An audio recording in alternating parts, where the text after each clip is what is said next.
5 taon nang nagtatrabaho sa Abu Dhabi si Jericho bilang isang mekaniko.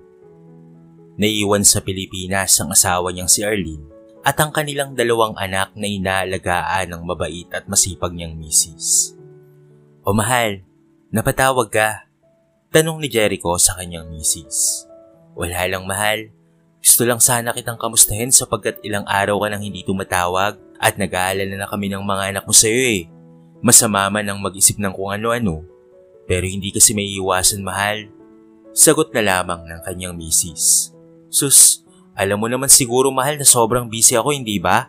At saka, kilala mo ko, tatawag lamang ako kapag wala akong ginagawa. At saka nirarason mo pa talaga ang mga anak natin." Hirit ni Jericho. "Anong nirarason mahal? Gusto ko nga nilang makausap eh. Marta, halika nga dito at kausapin mo ang ama mo." Tawag ni Arlene sa kanyang anak. "Wag na mahal, wag mo nang tawagin pa ang anak natin. Hindi ka naman mabiro eh. Sige na, sabihin mo na lang sa kanila na miss ko na rin sila. At wag kang mag-alala at makakauwi na rin ako dyan. Konting tiis na lamang sapagkat para rin naman sa inyo ang ginagawa kong ito, hindi ba?" Pagdadrama ni Jericho. "Naiintindihan ko naman yun mahal. Sige, mag-iingat ka na lang dyan ha. Pinag-alala mo kasi kami." Sagot na lamang din ni Arlene. At ibababa na sana ang tawag nang biglang agawin ito ng anak nilang si Marta. "Papa, kamusta ka na dyan? Are you okay?" Sabi-sabi po nila Aling Nina na may babae raw po kayo dyan kahit hindi na po kayo tumatawag kay mama. Sumbong ng kanyang anak. "Anong babae anak? Walang ibang babae si Papa. Kayo lang ang babae ng buhay ko anak. Kahit wag kayong maniniwala sa iba anak ha. Dahil mahal na mahal kayo ni Papa. Tandaan mo yan ha. Sabihin mo na lamang sa kapatid mo." Utos ni Jericho. "Okay po Papa. Mabuti naman po kung ganun. Dahil kapag may babae ka po talaga, ay hindi ka na po talaga namin patatawarin ni Jean. Dahil kawawa po si Mama na nagsisikap dito sa Pilipinas at naglolo ko po kayo dyan Papa." Paalala ng kanyang anak na siyang naging dahilan upang mapatawa na lamang ng pilit si Jericho. "Anak, huwag kang mag-alala. Ako ang bahala, okay? Pangako yan ni Papa na hindi ko kayo sasaktan at hindi ko ipagpapalit ang nanay nyo." Pangako ni Jericho. "Okay, sige po. Mama ito na po. Tapos ko na pong kausapin si Papa. I love you po Papa. I miss you. Hihintayin lamang namin po ang pagbabalik nyo ha, para may bonding po tayo." Paalam ng kanyang anak.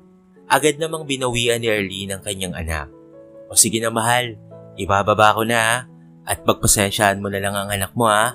Lumalaki na kasi. Kahit kung ano-ano ang mga naririnig niya." Natatawang saad ni Arlene. "Naku, okay lang yun mahal. Hindi naman totoo ang lahat ng yun eh. Kahit wag kang mag-alala mahal, sapagkat hindi ko kayo ipagpapalit sa iba." Pangako ni Jericho. "Sige na mahal, ipagpatuloy mo na ang trabaho mo. Pasensya na ulit sa abala ha. I love you mahal." Paalam ni Arlene. "I love you too mahal. Alagaan mo ng mabuti ang mga anak natin ha." Paalam ni Jericho at agad na ibinaba ang tawag. Napailing-iling na lamang siya sapagkat marami siyang pangako sa kanyang mag-iina. Subalit alam niya na nagkakasala na siya. Hindi naman dapat pagsisihan ni Jericho ang kanyang asawa na si Arlene sapagkat matalino ito at nakapagtapos sa kolehiyo. Ngunit ito ay may kapansanan. Isa itong PWD o Person with Disabilities. Kahit naisip nito na sa bahay na lamang at maging ulirang asawa. Napilay ang isang paa ng babae dahil sa isang aksidenteng nangyari matagal na panahon na ang nakakalipas. Ngunit kahit hirap makapaglakad, ay gumagamit na lamang ng saklay at nagagawa pa rin ito ang obligasyon bilang ina sa kanyang mga anak. "Mama, okay lang po ba kayo?" tanong ni Marta, ang panganay na anak nila Arlene. Nang makita siya nito na nahihirapan sa paglalakad. "Okay lang naman ako anak, sumasakit lang talaga ang paa ko. Pero okay na naman, huwag ka nang mag-alala. Lalong-lalo na at nakapag-usap naman na kami ng papa mo." Sagot niya. "Mabuti na lang po talaga at tatawagan natin si Papa nang sa gayon ay makamusta natin siya. Pero Mama, mukhang busy po ata si Papa ngayon ha. Kaya't hayaan na lamang po natin siya na siya na lamang po ang tumawag sa atin. At least ngayon ay nalaman natin na ang mga kumakalat na issue ay fake news pala. At ramdam na ramdam ko talaga na nagsasabi ng totoo si Papa.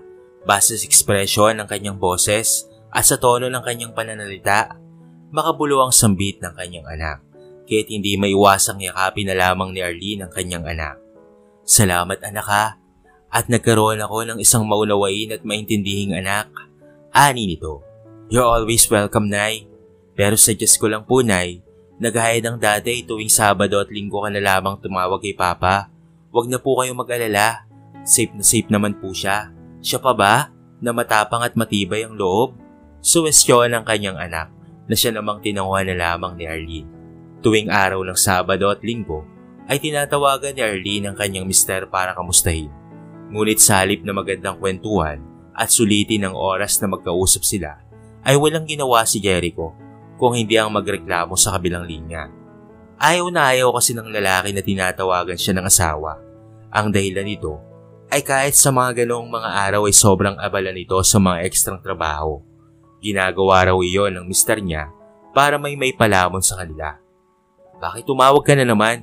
Hindi ako pwede ngayong makipag-usap sa'yo dahil marami akong ginagawa rito o may extra ako para malaki ang maipadala kong pera dyan. Ayaw mo pa ba nun? Marami kayong pambili ng malalamon nyo. Kaya wag na kayong tumawag sa akin ha. Inis na sagot sa kanya ni Jericho. Darling, ba't naman ganyan? Bakit galit na galit ka kapag tumatawag ako sa'yo? Pwede mo naman akong sabihan ng maayos, hindi ba?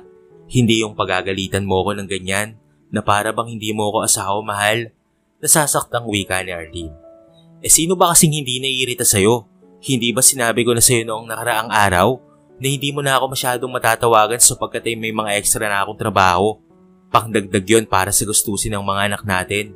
Dahil sa lumalaki na sila at may mga kailangan na silang kinakailangan kong bilhin upang hindi sila magtampo sa akin na puro na lamang ako trabaho. Ikaw hindi mo ba naiintindihan ang lahat ng yon? Nakakasawa na talaga, Arlene. Nakakasawa na yung tawag mo sa akin. Wala naman akong ibang ginagawa dito kung hindi ang magtrabaho na lamang para sa mga pangangailangan nyo eh. Inis na sa ate Jericho. Pasensya ka na talaga, darling. Namiss lang talaga kita. At tinatanong ka rin ng mga bata kung kailan ka tatawag. Hindi ka na kasi tumatawag mula nang mapromote ka ng amo mo sa trabaho eh. Paliwanag ni Arlene na hawak ang cellphone habang nagluluto ng hapunan. Ayan ka na naman eh. Dinadahilan mo pa ang mga anak natin. Sige na, ibababa ko na ito ha. Tinatawag na ako ng boss ko. Tugon ng lalaki at nawala na ito sa kabilang linya. Ni hindi nito hinintay na makapagpaalam siya o magsabi man lamang ng bye o I love you, gaya ng dati nilang nakasanayan. Dahil sobrang mapagpasensya at maunawain si Arlene, ay hinayaan niya na lamang ang kanyang mister. Sanay na siya sa kanyang asawa, kaya't hindi na lamang siya kumibo. Alam din niya na haba lamang ang usapan nila at baka mauwi pa sa pagtatalo kapag kinontra niya ito. Sa isip-isip niya ay napakasipag talaga ng kanyang mister na kahit araw ng pahinga ay nagtatrabaho pa rin ito para sa kanila. Ang hindi niya alam ay iba na pala ang tinatrabaho ni Jericho habang nasa Abu Dhabi ito. Kaya ayaw nito na tinatawagan niya ay dahil may iba itong babaeng kinakalantari sa Pilipinas. Palusot lamang ng lalaki na meron itong ekstrang trabaho. Pero ang totoo ay busy lamang itong nakikipag-usap at nakikipagharutan kay Leslie na nakilala nito sa chat. Dahil sa malamig at mapusok ang babae, ay hindi na ito maalis-alis sa isip niya hanggang sa nagkaroon na sila ng lihim na relasyon. Kapag bumabalik nga siya sa Pilipinas, ay doon muna siya dumidiretso sa babae bago umuwi ito sa totoo niyang pamilya. Wala ring kaalam-alam ang asawa niyang si Arlene na napupunta sa kabit niya ang malalaking porsyento ng kinikita niya sa Abu Dhabi. Dahil sa kakabad trip ni Jericho, ay naisipan niya na lamang natawagan ang kanyang kabit sa Pilipinas upang maging maganda ang mood niya sapagkat nilalambing siya ng kanyang babae na hindi kailanman nagawa ng kanyang asawa. Babe, kamusta ka? Gustong-gusto na kitang makita ng personal para alam mo na. Malambing na bati ni Jericho sa babae habang nakipag-video call. Ayos lang naman ako, babe. Ito, gustong-gusto na rin kitang makita. Kailan ka ba uwi dito sa Pilipinas? Malandi naman itong sagot. Ang totoo niyan ay sa susunod na linggo na ang balik ko dyan. Hindi alam ng pilantod kong asawa ang pagbabalik ko sa Pilipinas. Siyempre sa'yo muna ako bago umuwi sa kanya. Sabi niya rito. Napahagikik na lamang itong si Leslie at nilandi-landi siya. Talaga? Hintayin kita babe ah. Kabisado mo na ang ibinigay kong address hindi ba? Doon mo na ako pupuntahan. Baka kasi malaman din ng jowa ko na nagkikita tayo. Kaya doon tayo sa bakanting bahay ng chewin ko sa Sampaloc. Huwag mong kakalimutan ang mga pasalubong ko ha. Lalo na yung imported na pabango. At pati na rin yung ipinangako mong mamahaling mga ikaw at singsing. Excited na ako sa pagdating mo. Lalo na ito, excited na rin. Wika ng babae na tumayo sa kinauupuan at biglang hinubad ang suot nitong pang-ibabang saplot at pinakita ang pinakatatago nito. Pinamulahan na lamang ng pisngi si Jericho at nakaramdam ng init ng katawan. Tigilan mo na nga yan babe. Ireserba mo na yan sa pagdating ko. Tiyak na malalaspag ka sa akin. Sagot niya, sabay pahid ng pawis sa noo dahil sa nakita. Humalakhak na lamang ang babae. Siguraduhin mo lang babe ha, dahil alam mo naman na hindi ako pwedeng hindi masatisfied sa performance mo. Dapat ay magaling ka rin kasi ako napakagaling ko. Para naman mas maging romantic ang unang yugto ng pagsasama natin dito sa Pilipinas. Nakakairita na nga eh, kasi hanggang video call lamang tayo. Gigil na ako sa'yo. Malanding saad ng babae habang pinipisil-pisil pa ang maselang parte na nasa ibaba. Sus, ako pa ba babe? Baka sa lahat ng mga nakasama mo sa kama ay ako pa ang hindi mo makakalimutan habang buhay. Sapagkat dadalhin kita sa langit kung saan hindi ko nagawa pa sa asawa ko dahil hindi naman yun mulat sa mga ganitong gawain eh. In short, napaka-boring niya sa kama. Natatawang saad ni Jericho. Sabi mo yun ha, kapag narito ka na ay magsama na tayo at iwan mo na lamang ang wala mong silbing asawa. Aanin mo ang pilay mong misis. Hindi ka naman yung mapapaligaya sa kama. Kitlayasan mo na lamang ang babaeng yun. Sa piling ko ay para kang tumama sa loto. Pangungumbinsin ito. Huwag kang mag-alala. Yan talaga ang bala kong gawin. Konting tiis na lamang at darating din tayo dyan babe. Tugon niya rito. Huwag mo nang patagalin pa babe. Dahil sa kapag papakasalan mo na ako ay iiwan ko na rin ang jowa ko. Wala rin naman yung kwenta eh. Parang asawa mo lang. Napaka-boring. Kahit siguraduhin mo na lamang na mapapasaya mo ako ha. Sapagkat gaya ng sabi ko na kapag ikaw ay mukhang nakatama ka ng loto, ako din ay parang nakatama rin sa loto. Sus, huwag kang mag-alala babe.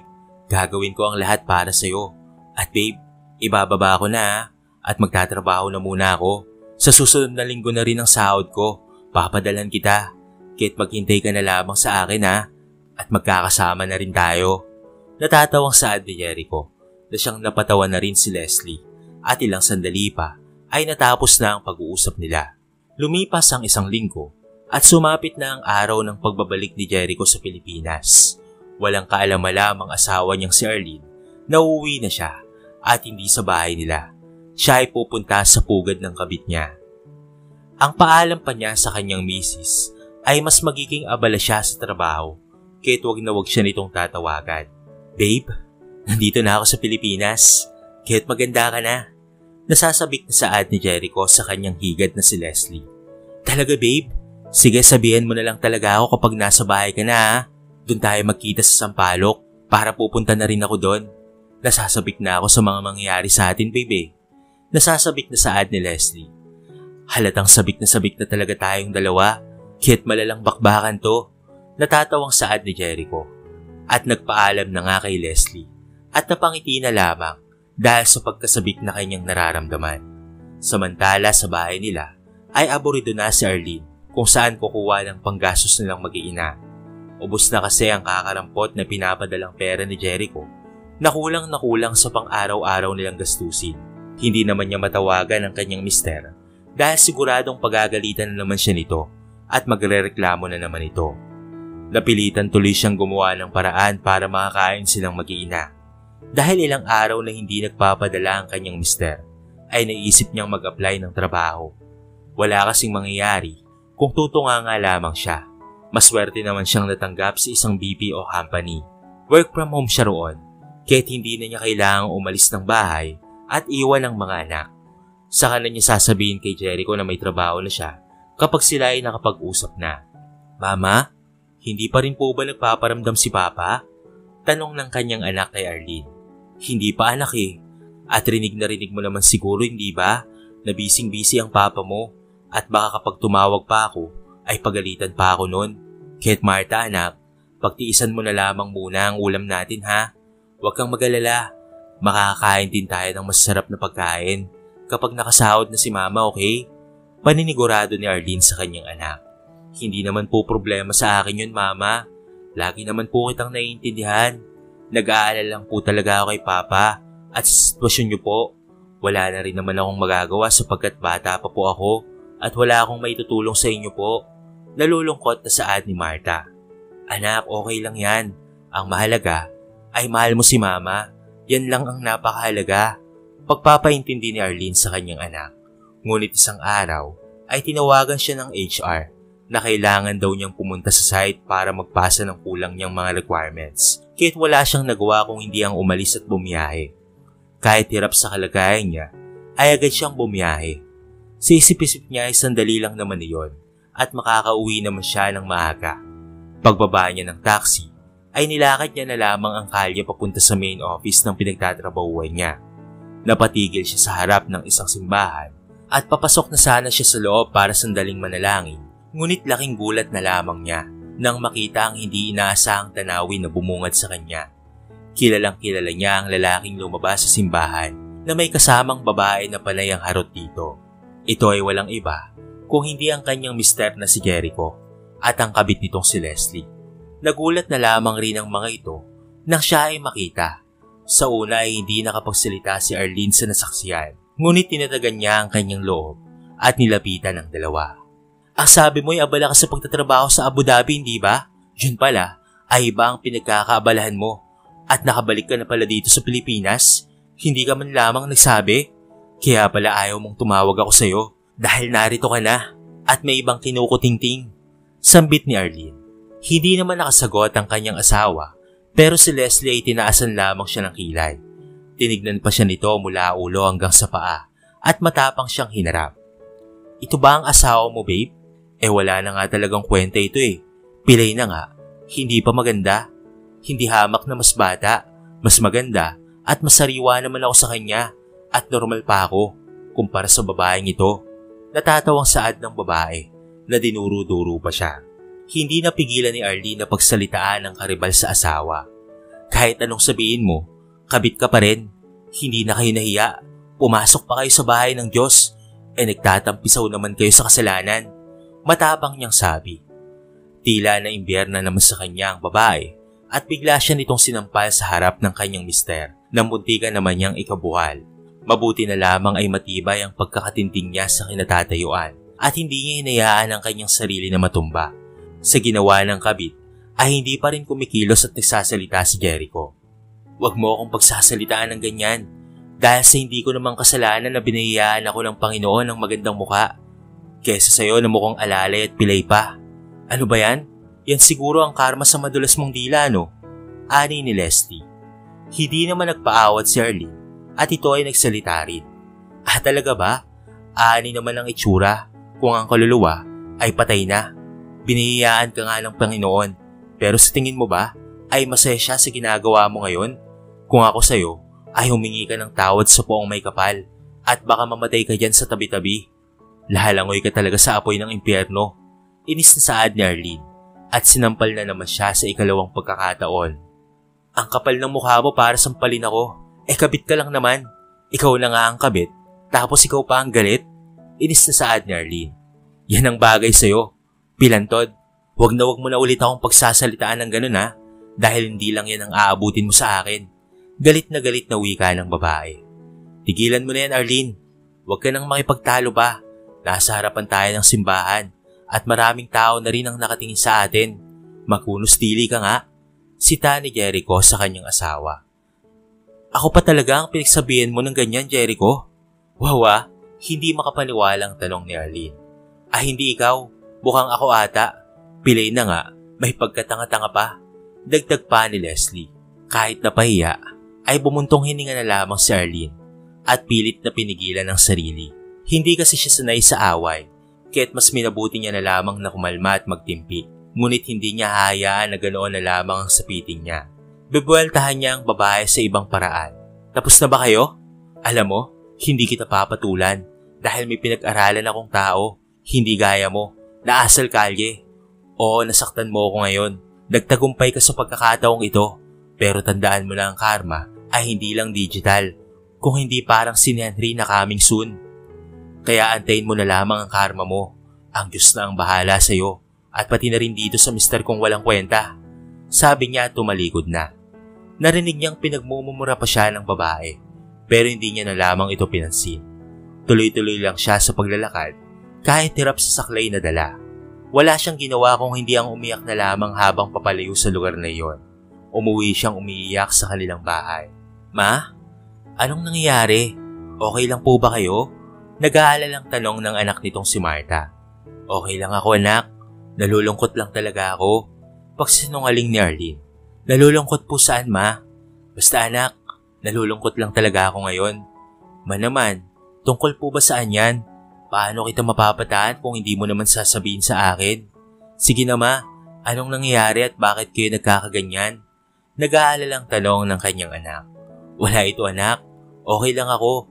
Basta nandito kayo sa tabi ko at mahal na mahal niyo ako, ay mahal na mahal ko rin kayo.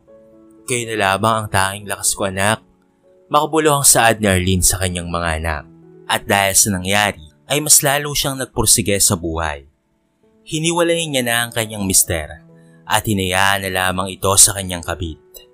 Lalo niyang pinag-usay ang trabaho hanggang sa maikling panahon lang ay napromote na kaagad siya at siya ay nakaipon. Makalipas ang 2 taon ay nakapundar na siya ng bahay at lupa at nakapagbukas ng maliit na negosyo na hindi nagtagal ay lumago naman ito at nakilala sa buong bansa. Kahit nagtatrabaho, ay sinasabay niya ang pagnenegosyo niya na nagbibigay sa kanya ng mas malaking kita at mas magandang buhay sa kanilang mag-iina. Isang araw, ay napadaan ulit siya sa simbahan kung saan niya natuklasan na may ibang babae ang kanyang dating asawa. Sinubukan niyang pumasok sa loob, ngunit sa labas na iyon ay napansin niya ang 2 pamilyar na muka. Nagbebenta ng mga kandila at pati na rin basahan ng lalaki at babae sa gilid ng simbahan. Hindi niya inaasahan na sa ganong eksena niya makikita ang dati niyang mister na si Jericho at ang kabit nitong si Leslie. Marumi ang mga kasuotan ng dalawa at halatang hirap na hirap sa buhay. Nang makita siya ng mga ito ay parehong tumungo ang dalawa at hiyang-hiya sa kinasapitan ng mga ito. Lumapit si Arlene sa kinaroroonan ng dalawa at pagkatapos ay ganito ang nangyari. Jericho? Tanong niya. Nahihiya itong tumango. Ang babae naman na kasama nito na dati ay ubod ng tapang ay hindi makatingin sa kanya ngayon ng diretso. Anong nangyayari sa inyo? Bakit kayo nandito? Naaawang sabi niya. Hindi na ako nakabalik sa Abu Dhabi. Nagkasakit ako ng TB, kaya hindi na ako tinanggap ng employer ko. Naubos na rin ang ipon ko sa pagpapagamot. Hanggang ngayon nga ay nagagamot pa rin ako eh. Mula noon ay hirap na akong makahanap ng magandang trabaho. Kahit na uwi na lamang sa pagtitinda sa labas nitong simbahan. Ito na lamang ang kinabubuhay namin ni Leslie. Nang malaman ng boyfriend niya na may relasyon kami, ay pinabugbog siya nito at nakunan siya. Sinawing palad na mabuhay ang una naming anak, ang sabi ng doktor. Dahil sa nangyari, hindi na siya maaaring magkaanak pa.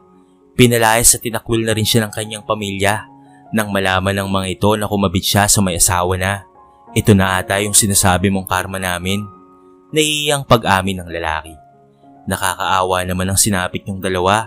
Hindi ko naman inaasahan na ganyan pala ang sinapit niyo pagkalipas lamang ng 2 taon. Gaya ng sabi mo, ay karma namin ito at buong puso na namin itong tinatanggap. Kaya't eto kami ngayon. Ito lang ang narating namin sa buhay. Malungkot nitong saad. Nakakaunawang napatanguna lamang si Arlene. Hindi niya naiwasang malungkot sa kinahantungan ng dalawa. Napansin naman niya na naluluha ang babaeng katabi ni Jericho. Nakinakain ng konsensya ang sarili sa mga ginawa nito sa kanya noon. Binuksan ni Arlene ang kanyang bag at kumuha roon ng tseke. Sinulatan niya iyon ng malaking halaga at iniabot kay Jericho. Kulang pa ang mga nararanasan niyo ngayon sa sakit na naramdaman ko noon. Pero tapos na yon. Sino ba naman ako para hindi magpatawad? Kaya tanggapin niyo yan. Ngayon kayo naman ang naghihirap, ay hayaan nyo na tulungan ko kayo. Malaki ang magagawa ng halagang yan upang kayo ay makapagbangon muli sa buhay. Sabi niya at tumalikod na. Naiwan ang dalawa na lumuluwa sa labis na pagsisisi. Sinampal sila ng realisasyon Nang inaapi nila noon, ang siyang nakakaangat na ngayon sa buhay at siyang nagbigay sa kanila ng tulong sa kabila ng kanilang mga naging kasalanan dito. Kaya pala mahal mo siya noon dahil maganda siya, hindi man sa panlabas na anyo, subalit ay sa panloob na anyo. Napagtantong saad ni Leslie. Sadyang mabuting tao talaga itong si Arlene. Mas pinili ang magpatawad kaysa gumanti. Kaya tinatamasa niya na ngayon ang swerte sa buhay na nararapat lamang sa tulad niyang may malinis na kalooban.